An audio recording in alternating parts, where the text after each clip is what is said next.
Rick, aquele é... Não, não pode ser.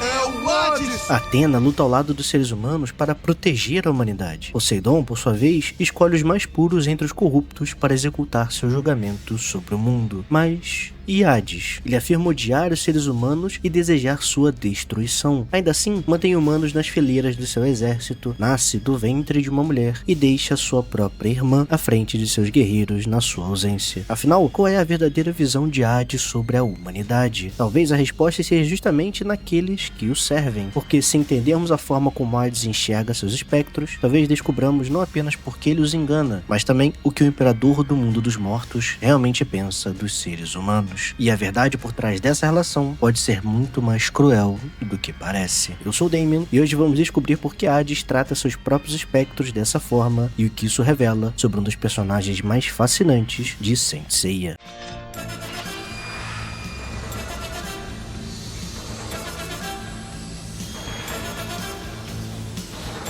Como sempre gosto de falar, Hades é um deus muito diferente de Poseidon e até mesmo diferente dos deuses do Olimpo que vimos até o momento na obra. Poseidon quer reformar os seres humanos. O Olimpo odeia a Terra e a humanidade, segundo as palavras de Apolo e Artemis, onde a humanidade é vista com desprezo. Fala-se até de resetar tudo. Pode-se dizer que Poseidon e no mínimo Apolo partilham de uma visão reformista com relação aos seres humanos. Hades, por sua vez, vê as coisas de uma forma distinta. Para ele, a humanidade não deve ser reformada, mas unida eternamente. Não apenas no mundo dos mortos para que não tenham mais paz, mas também no mundo dos vivos. É por isso que ele deseja transformar a Terra num novo submundo, trazendo toda a desgraça para esse mundo. Hades acredita que os seres humanos são tolos, que nos esquecemos da devoção pelos deuses, e por isso ele lamenta até mesmo a nossa existência. Hades, assim como qualquer outro deus, enxerga a humanidade não como uma criação sagrada, mas como algo que se corrompeu a partir do momento em que cortaram os laços com o divino. É por isso, portanto, que o inferno foi criado por ele. Hades chega a dizer, inclusive, que foi o medo do inferno que impediu a Terra de cair por completo na maldade, como se os seres humanos fossem coagidos a agir de uma forma boa pelo medo do pecado e do que isso causaria na eternidade do pós-vida. Corrompidos, falhos, imperfeitos e destruidores. Aos olhos de Hades, a humanidade é uma verdadeira praga a ser extirpada. E sim, ele é aquele que exerce a justiça divina e está limpando o mundo das mazelas existentes. Lembre-se que Saint Seiya é uma história que fala, além de muitas coisas, a respeito de justiça. Hades nunca foi maligno aos seus próprios olhos e nunca teve despropósito em seus atos. Ele fazia por um determinado bem aos olhos de seus ideais que, assim como dos outros deuses, não passavam de uma distorção e falta de visão sobre o que é a humanidade. Então o que nos perguntamos? Se Hades odeia os seres humanos, por que eles têm em seu exército? Precisamos começar definindo isso. Sim, os espectros são seres humanos. Nós ficamos sabendo na saga de Hades sobre as estrelas malignas seladas, e elas seriam, portanto, as próprias Sapuris. Segundo a Thais em Saint Seiya, a enciclopédia oficial de cavaleiros, elas se apossam dos corpos das pessoas. Entretanto, isso está justamente em uma enciclopédia. Quando vamos para a continuidade da obra, ou seja, Next Dimension, Suikyo veste a Sapuris de Garuda e se torna o legítimo juiz do inferno. No entanto, ele não é controlado. Sua natureza não muda. Nada. Suikyo segue agindo em prol da missão que havia jurado cumprir para o Grande-Mestre e Odisseus, e morrem por isso. Você pode até dizer que ele estava resistindo a essa possessão, mas isso seria uma interpretação sem muita base em nada. Nós vemos o exato momento em que ele veste a Sapuris pela primeira vez, e o Kurumada não representa para nós nada que indique alguma tentativa de domínio, nem mesmo fala sobre isso. Seus ex-companheiros, quando o encontram, também não falam sobre ele estar dominado por uma estrela maligna nem nada. Por isso, ao meu ver, podemos definir a natureza da Sapuris em dois aspectos. O primeiro é o de que sim, as Sapuris têm representações como almas. Elas são seres vivos, assim como as armaduras, e assumem a forma daqueles que estão destinados a vesti-los, já que Next Dimension também estabelece que as aparências e nomes dos espectros não são iguais. É o que permite então que Faraó possa estar atuante no submundo, ou que Radamantes diga que apenas poucos espectros já tinham visto Hades, dando a impressão de que estão lá há mais tempo do que parece. O segundo é de que existem humanos que de fato trajam as armaduras, mas não são controlados. Podemos notar que Vermir e Minos são diferentes um do outro. O mesmo pode ser dito para Shagao e Radamantes, além, é claro, de Suikyo e Ayakos. Eles usam a mesma proteção, mas com personalidades distintas. E individualidades distintas, além de aparências muito diferentes. Esses humanos tiveram a vida pregressa antes das estrelas malignas estarem em suas vidas, mas estavam destinadas a elas. Ao meu ver, o que acontece é algo similar ao que temos de teoria sobre a memória das armaduras. Essas Sapuris têm suas memórias, e quando se unem aos portadores, eles passam a ter essas memórias também, mas não são moldados pelas estrelas malignas. Ah, Damien, então alguém nomeou o filho de Faraó? Sim, você pode achar esquisito ou qualquer coisa nesse sentido, mas é genuinamente o mais provável. Se fossem meras possessões, então por qual razão a vida eterna teria tanta importância? Mas não paramos por aí. Hades está completamente ligado à humanidade. Ele vem a esse mundo através do ventre de uma humana. Tem em Pandora um cargo de confiança na liderança dos espectros, onde ela o chama de irmão. Ele se liga ao humano mais puro desse mundo para que possa preservar seu corpo original de ser usado e se manifestar na Terra. Hades odeia tudo que existe na humanidade, mas a usa para seus fins a todo momento. É aí que está, portanto, a chave para a pergunta que fizemos há pouco. Hades precisa dos espectros para alcançar seus objetivos. Eles são ferramentas descartáveis por serem, justamente, seres humanos. Se o fardo dos cavaleiros é um dever passado adiante que envolve séculos de sacrifício, dor e amor para apenas livrar a humanidade da maldade de Hades por mais alguns séculos, onde esses humanos passam a eternidade sofrendo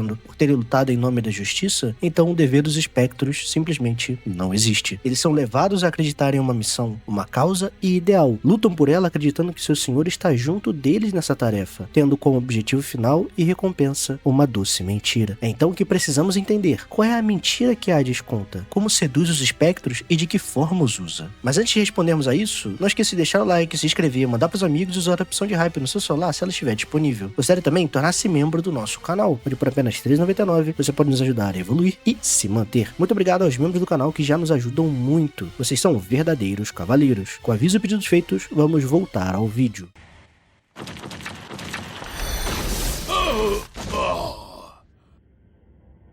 Vocês têm medo de morrer?